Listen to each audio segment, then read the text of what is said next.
Maybe I have stayed on the job too long. Carry me home when the light in my eyes does fade. If you want to leave your job, that's fine. Lay down my bones, knowing I'll be in a better place. But only if you leave it on your terms. Release my soul. Don't let them win. Here we are, very excited to welcome the very talented and brilliant actress, Cassidy Freeman. Hi, Cassidy. Hello. Pleasure to be here. Thanks so much for joining us. We're really just want to start with at the beginning and kind of ask you what you were like as a young person and how it all kind of got started. And then we'll want to talk about some of your more recent roles. Sure. Yeah. Man, how it all got started.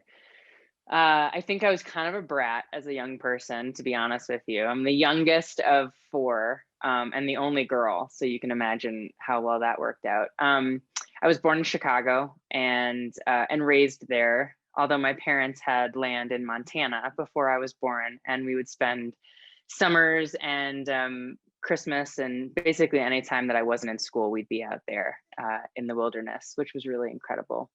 And I started on stage really, really young. I started dancing when I was 3. My mom lied and said that I was 5, but because I was gigantic, they believed it. And I started dancing ballet and did that until I was about 14. And my mom was like, I think you're too big to be a ballerina. And I was like, I think you're right.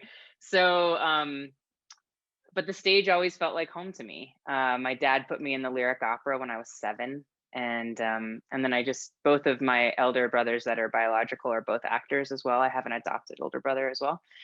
And so theater just kind of ran in our family. And growing up in Chicago allowed us the ability to be near so much theater, whether it was opera or dance or acting.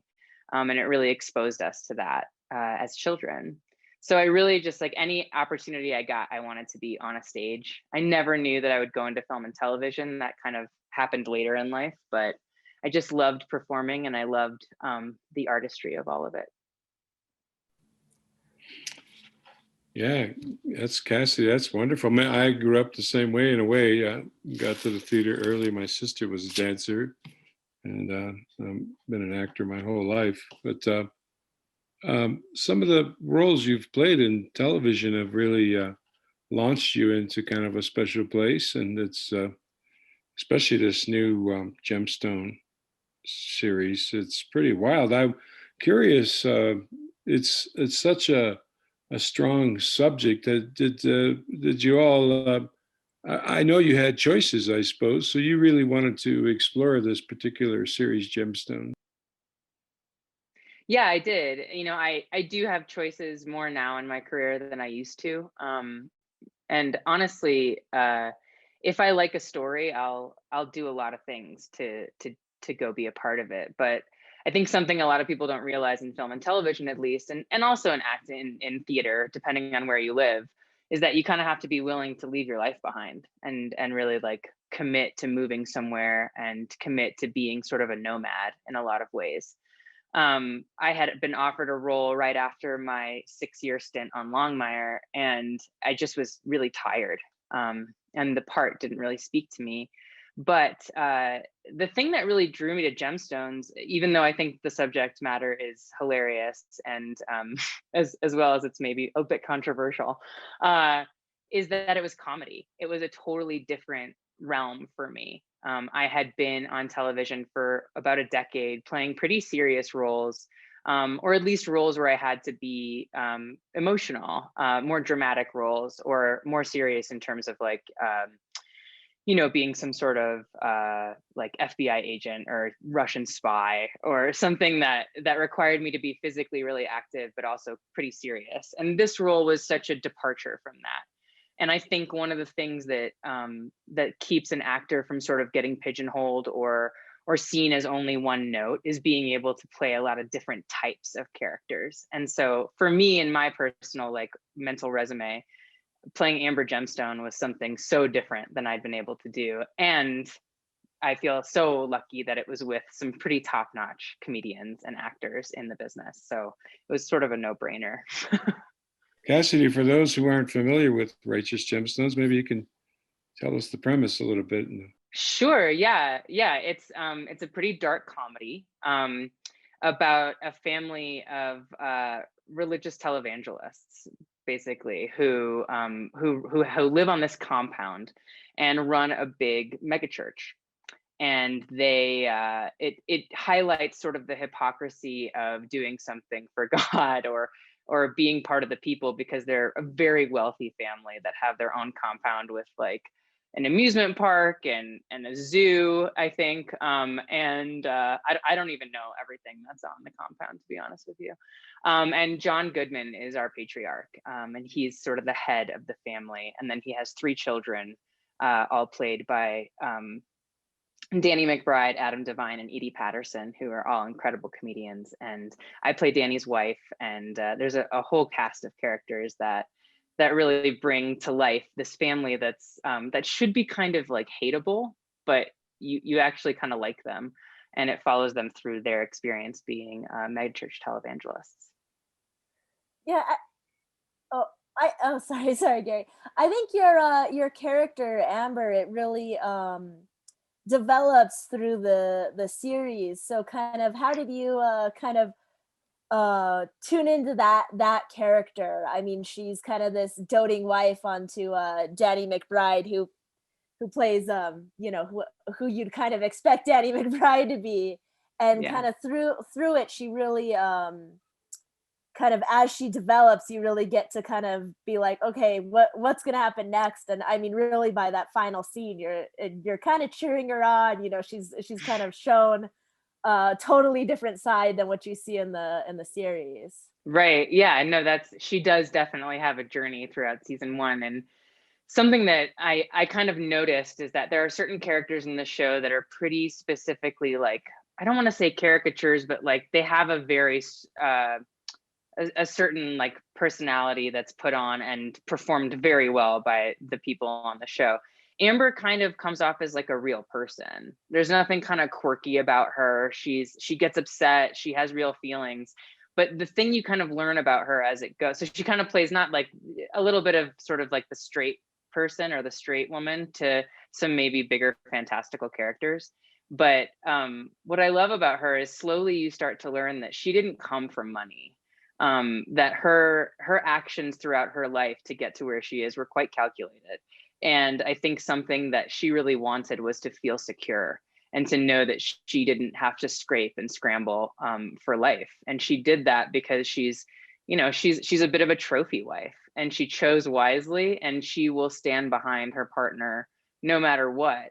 And what's interesting about and you kind of learn that and get that from her. And then during season 1, you start to see that even her partner, who got her to this place of security, if he crosses her, she is a force to be reckoned with. So there's kind of like a little bit of dirt blood about her. Like there's like this like rawness of not being born into privilege, not coming from privilege, but having to kind of scrape for it, that makes her, I think, interesting. Yeah, are you naturally that good of a shot, or growing up in Montana, or was that something that you had to practice? I have to say, this is the one part I thought I wouldn't have to go through gun training for, but I did. Yeah. I still did. They asked me to go to, so for all of you who haven't seen it, and this isn't a spoiler, there's a scene where she's doing target practice, and she's like in her full white outfit and her goggles and everything. And we spent a long time rehearsing that, because the director, Jody Hill, who's awesome, he was like, I want this to be a oneer. I was like, Jody, I love you. I don't know if this is going to be a oneer. We can do our best, but he really wanted it to feel really, really real. And something that I think actors who go through gun training or target training, first of all, there's no bullets in the guns when I'm shooting them. So obviously I'm not actually hitting anything. So no one knows how good of a shot I am. But something that I think is often overlooked is how a person holds a gun and how they shoot it. And there's that old thing about like, watch a person's eyes, and if they blink when they shoot, like that's not, you're supposed to be able to keep your eyes open when you shoot, right? But the other thing, because there's an array of weapons that I shoot in this show, is like the weight of each of them or how your body reacts to shooting them. So they actually had me go to a real gun range and shoot all of the guns with real bullets in a very safe environment that I would have been shooting, so that I, as an actor, had like a physical feeling of what that would actually be like. And then it was like 3 full days of rehearsing that whole scene in the most mosquito-ridden field in the world to make sure that we had it for shooting day. So short answer, Liesette, is I'm not that good of a shot, but they made me look pretty great. Well, acting, right? Yeah, exactly. You mentioned Jody Hill, and in the show he plays Levi, who is a very understated character, but he's also the director of many of the episodes, and he directed a lot of episodes of Eastbound and Down, where Danny McBride played the famous character Kenny Powers. And they go back a lot farther than that even. There was a short film that was at Sundance, many, many years ago, called The Foot Fist Way, where Danny McBride is a Taekwondo instructor. And Jody Hill also, acted in that and directed that. So how familiar were you with this team and this kind of group of guys? And had you seen a lot of their stuff? And what was it like to kind of meet them and kind of get to know them? Yeah, they are a team. And what's kind of cool about Danny, and I don't think I knew this before I started working with him. I knew that he sort of had his people, but I didn't realize how far back they did go. And they're all friends from college, which is kind of cool, because when I think about the people I went to college with and how I continue to make stuff with them, there's a certain amount of trust when you've known someone from the time when you're becoming an artist and you're finding yourself. And Danny's done a really good job of continuing to surround himself, no matter what, with the people that he trusts and the people that he wants to work with. I didn't know a lot about them when I started, to be honest. I had seen Eastbound and Down. I knew who Danny McBride was. I couldn't have named the whole team, and now they all feel like family. But I did have a close experience because I had auditioned originally for the show after Eastbound, but before Righteous Gemstones, Vice Principals. And it was actually when Longmire was canceled by A&E, and we were sort of free agents, even though we were still under contract with Warner Horizon if another network wanted to pick us up. But things didn't happen like that. Like we didn't expect for Netflix to pick us up. And so I went and auditioned for Vice Principals, and I got cast, and I got to meet, and it was interesting because I'd never done that before. I'd never done comedy, and they were all like, "Who's this girl from left field?" And I was like, "This is so fun. I would love to do this." And then, of course, as soon as they kind of showed interest in casting me, Longmire got picked up by Netflix, and I was already on a show, and they knew that going into it, so it wasn't blindsided. But I sort of felt like I had this opportunity to work with this team, and then it kind of got like squelched because I was going back to Longmire. And we had another great 3 years on Longmire, and Vice Principals was a great show. And then the opportunity came back again, which is really cool. And I think everything happens for a reason, because I think Amber Gemstone's the part I was supposed to play. And but it just goes to show, like, I even walked into the test for Gemstones, and Danny was like, "Oh, here's the girl that chose Netflix over us." And I was like, he remembers. Like, he's just the kind of dude that, like, when he sees someone and wants to work with someone, he's gonna fight to do that. And so it makes the set feel super familial and trusting. And I don't think anyone, like, we do so much improvisation on set.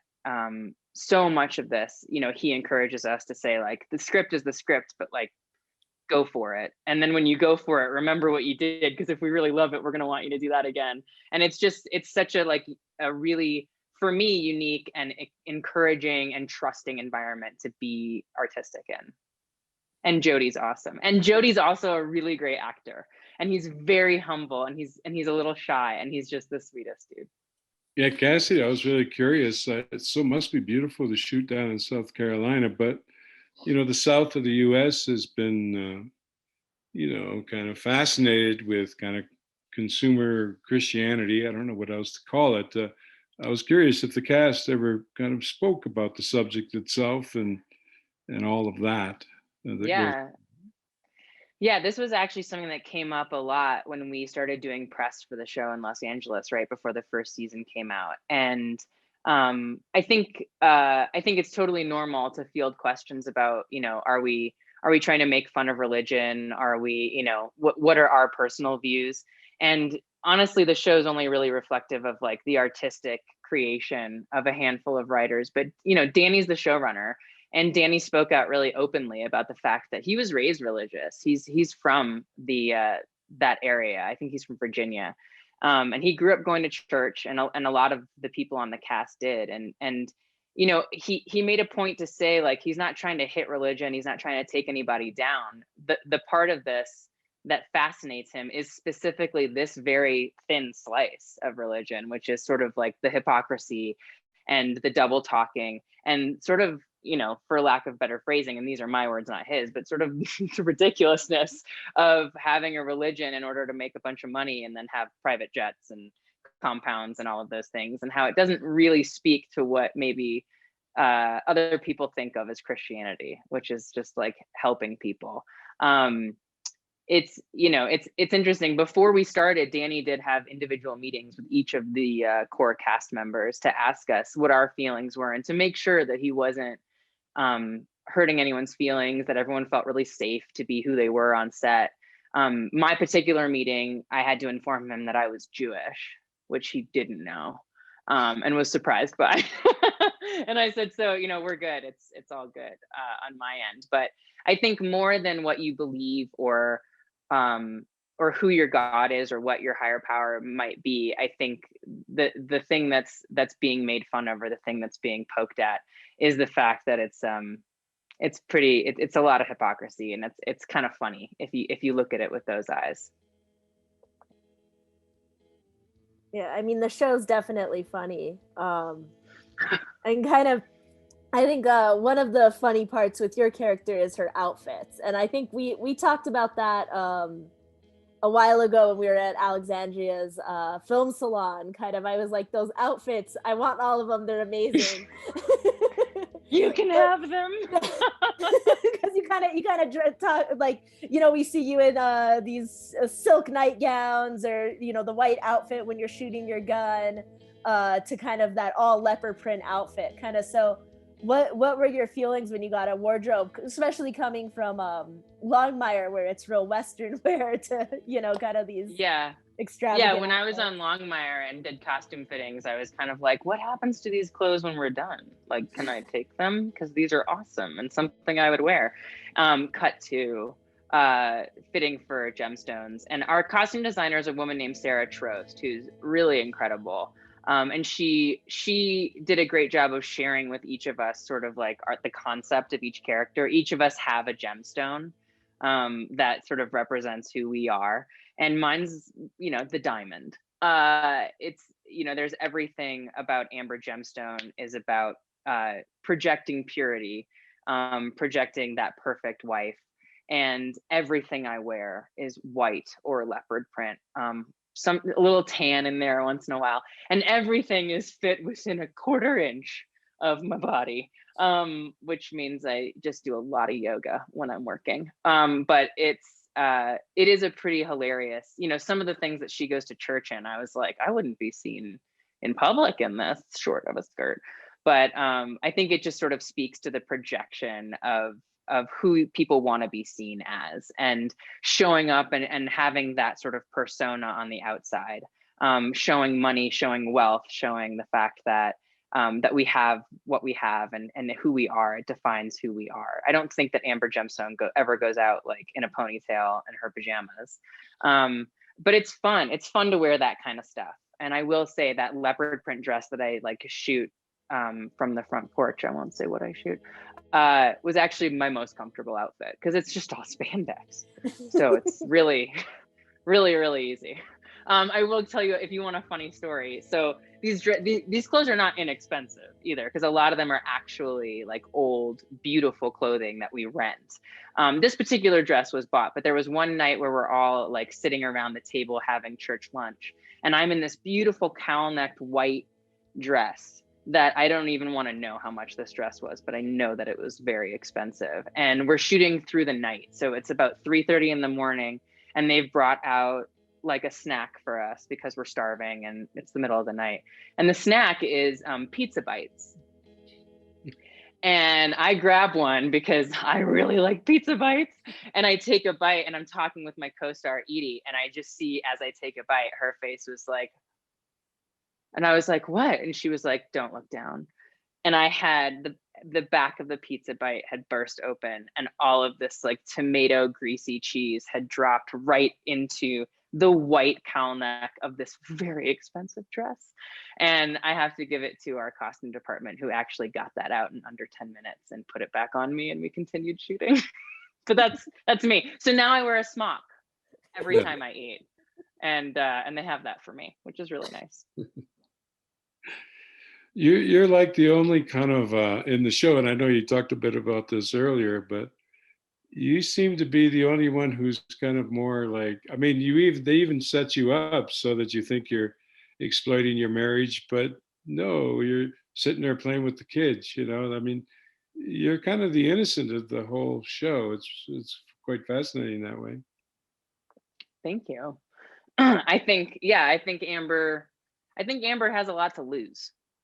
And so I think that she tries to hold on to the things that she can, knowing that she doesn't have a lot of control. You know, it's interesting too. There's not a lot of women in the show, and it's an interesting aspect too to look at the perspective of like, what role do these women play and what power do they have? You know, the running joke within the siblings of the family is that the sister, Judy Gemstone, who's played by Edie Patterson, is always left out. You know, she's not invited to go on the trips, and she's got to sit in and do all the business work or the secretary work or whatever. And I think it's interesting because Amber knows what her place is in her world and what she's expected to do. But as you can see in that first season, if she's challenged, you know, she's going to fight back. Now you came off the tail of all those years with Longmire. I mean, I guess it was a pretty positive experience, even though you're against the rails more than once, whether you're going to be able to continue working and of course, what was that like for you? Longmire? Yeah. Longmire was a really beautiful experience for me. It's so far the longest running show I've ever been a part of.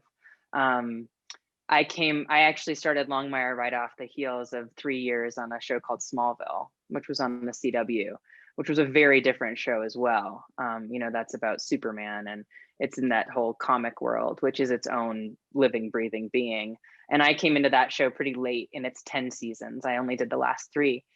And I think I actually left Vancouver, where we shot that film, and had 2 weeks in between my last day on that show and the pilot for Longmire. So it was pretty immediate. And I'd never been to New Mexico other than driving through.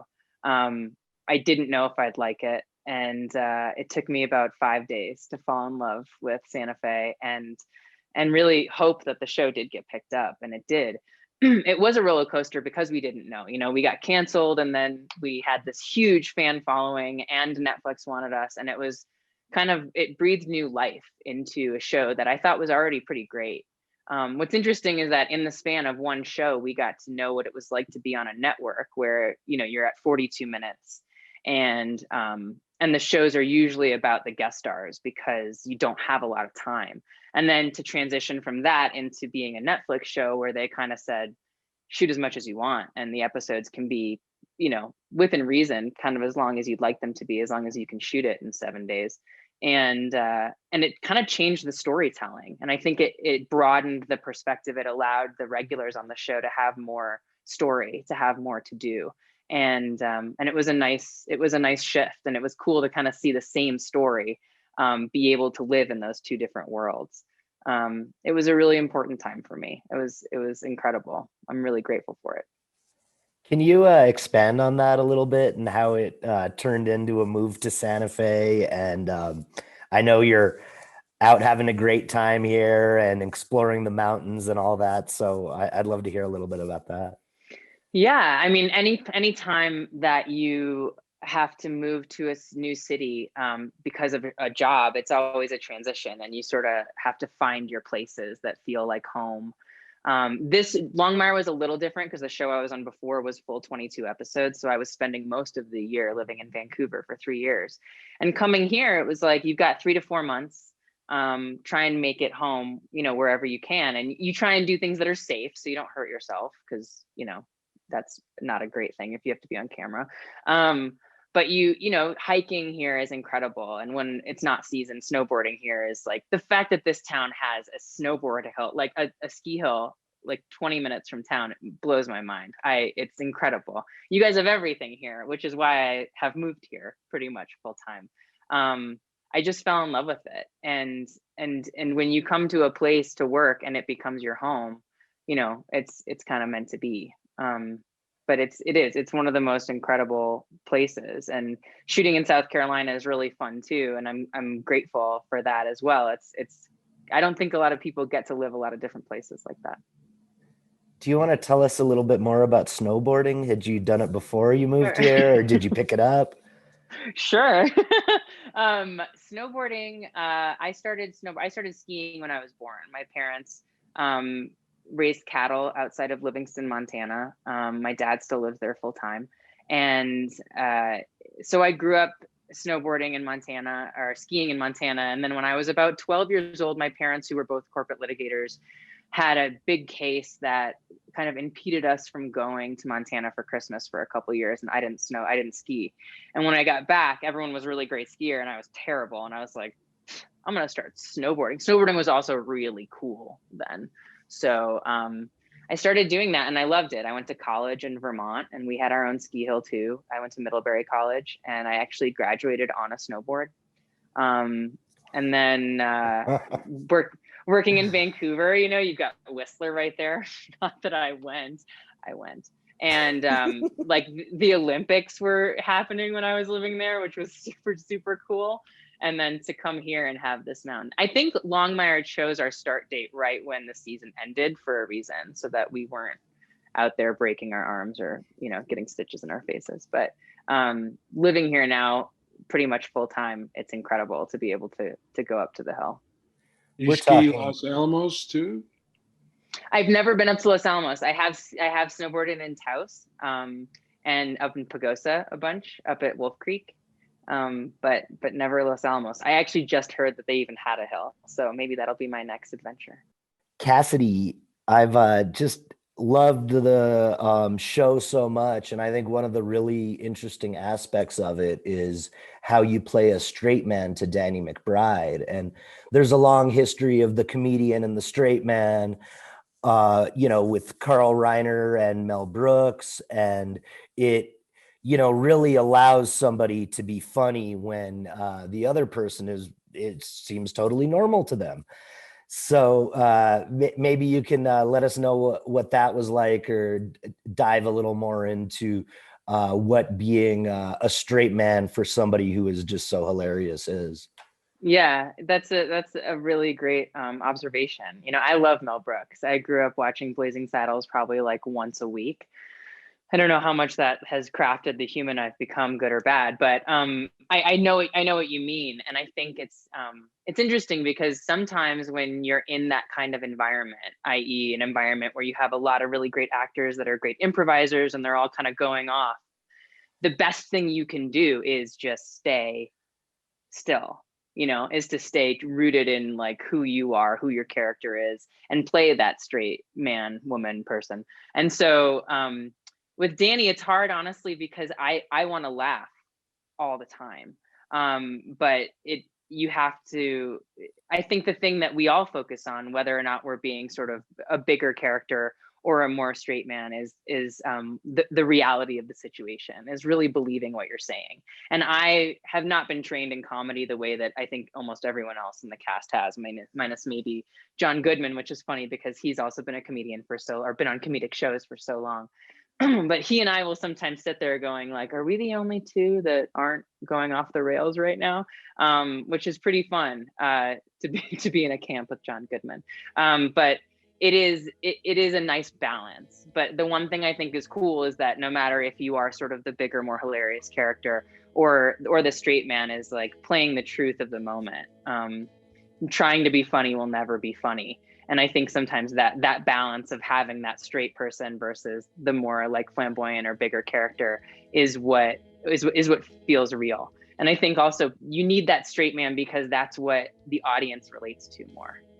That's who they could see themselves as. That's who they sort of maybe hone into, and that's what makes it funny and not just like a fantastical other universe.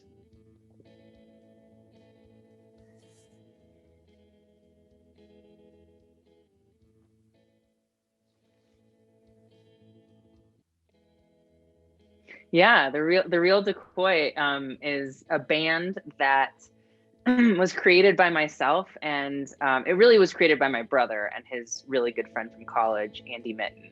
My brother's a percussionist. My middle brother, Clark Freeman, is also an actor, producer, all the things.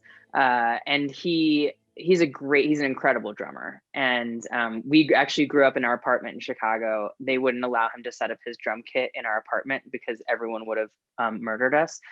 So they let him set up his drum kit in our boiler room in the basement of our building that was built in Chicago pre-fire. So it's a very old building. And I spent a lot of my childhood sitting on the stairs in our boiler room in our basement in Chicago, just listening to my brother like wail on a drum set. I basically idolized him and just wanted to be around him. So he went to Middlebury College as well. He met this incredible musician and composer named Andy Mitten, who's also a film director now and a writer. And they started playing music together. And then they were like, hey, do you want to come like sing with, I always sang. I was in a cappella groups and opera and all of that when I was younger. And my mom played the piano and taught me how to sing pretty young. And so I just came to sing, and then they sort of put like a keyboard in front of me and they were like, have some fun. I grew up playing the saxophone, which didn't really have a place in that band, but I'd always been surrounded by music. And so the three of us, having sort of newly bonded in Los Angeles, thought this is a really fun way to spend our time. And then we recorded a few albums, which was super fun. The second album was actually recorded here in Santa Fe at the place that I was renting during a season of Longmire. They drove out here with all the equipment. And when I wasn't filming, we were recording in like a weird side house out by El Gancho, which was really, really fun. So you can find The Real Decoy on Spotify if you want to hear some old tunes. It's fun rock music that has a lot of harmonies and is beautifully written by Andy Mitten. And we toured around California and had fun, but they both sort of went their own ways and had families and life got complicated. But anytime, even my new neighbor where I live now is like, let's jam out. Any opportunity I have to play the guitar or sing, I'll take. We're talking with actress and snowboarder Cassidy Freeman. Cassidy, I'd love to talk a little bit more about Amber Gemstone. Please, yeah. You know, the character, there's so much there, and we get to see you make some amazing faces, and also just we learn a lot about who Amber Gemstone is through how she gets in bed at night and has the clapper. She claps on and claps off, or when we finally discover the arsenal in her walk-in closet. Can you kind of expand on a little bit about the character and how all of those kind of details create who she is? Yeah, I think something that's kind of cool about Amber is that there always seems to be like a hidden thing going on, something below the surface. The clapper is actually a pretty funny story. That wasn't supposed to be what happened. And this is the stuff I love about movies, like, and TV shows, anything really, like where there's moments where you realize when you see the behind the scenes or you do a podcast or anything that like, or a video cast, I don't know what they call these, that you learn the secrets. Like some of my favorites are in Pretty Woman when she puts her hand in the necklace and he snaps it on her hand and she does like the Julia Roberts laugh. That was in the moment, you know, and those are the moments that, or in Almost Famous when she asks him to go to Morocco and she says like, he says like, ask me again. So I'm in bed. This is by no means as impressive, but I'm in bed and you may not know that when you're wearing like super silky nightgowns, like there's a lot of tape and things that are placed so that things don't move when you're doing things. And so when they say like, okay, this scene you're gonna, in this nightgown, which is fully taped to you, crawl into bed, and then like you're gonna reach over and you're gonna like turn the light off, and there's just certain aspects that get awkward. And it was hard to like, in the time frame I had, get in bed, pull up covers, reach over, what's falling out, what's happening, how awkward is that? And so I just made a joke, and I was like, what if Amber Gemstone has the clapper and like doesn't have to reach and do it? And they were like, that's ridiculous, we're doing it. And there was a dude just like down below camera, like with the light switch, like, so that when I did that, it like, he turned it off, and it worked. And I think it was also, they knew that particular thing was going to be part of this montage at the end of an episode where everything's timed, and you can't have awkward whatever. So that's how that worked. The arsenal is amazing. I remember when it was built, and the idea that like she has this walk, you think of a woman that is like Amber, who dresses like Amber. She has how many dozens pairs of shoes and designer clothes, and she must have this incredible walk-in closet. And what's kind of badass about Amber is she has a walk-in arsenal that you just like press a button, and it just becomes like very like Mr. and Mrs. Smith, it becomes like very cool. And I think makes her like way cooler than she normally would be.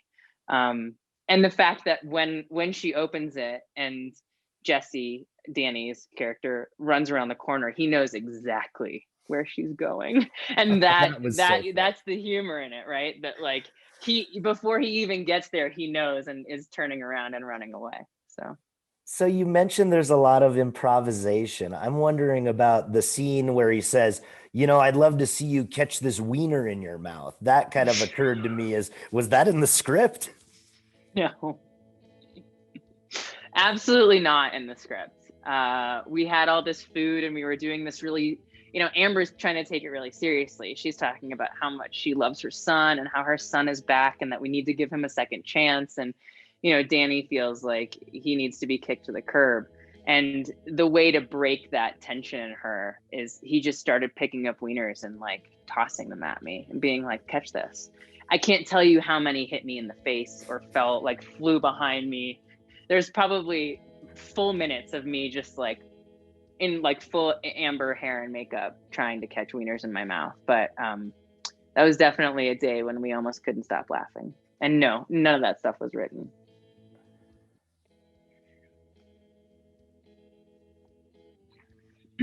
Yeah, something that's pretty cool about this show that doesn't happen very often is that they try to fully write the whole season before we go into shooting.